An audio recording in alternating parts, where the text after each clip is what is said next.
қарапайым жерлігі ерекше. Рейхстагқа бірінші Германияға кірдік қой, Берлин қаласына алдық қой.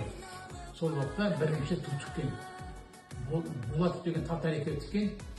Солай қатты келеді, Берлинға түстік келеді. Одан кейін 5-6 ай хабар жоқ, ол уақытта қалып қой. Сол шешем аяғы ауыр, босанған, хабар беремесе хабар берермеді. Өзі 3 күн туып қалған, енді ол туып тұр. Сол 43 жылы жаңағы Аманбай деген ағамыз туған екен. Енді хабар берермеді, ай жақтан ешқандай хабар жоқ. Екіншісі мен 3 аттан барды. Бірінші аяғын беріп, жаңғы аяқтан қайта қалуға. Одан кейін мен кенжемісімен екеуінен хабар жоқ. Мынаған оқып кеткендей болғанда екеуі өлді деп ойлайды. Бірақ менің әкем снайперсіз.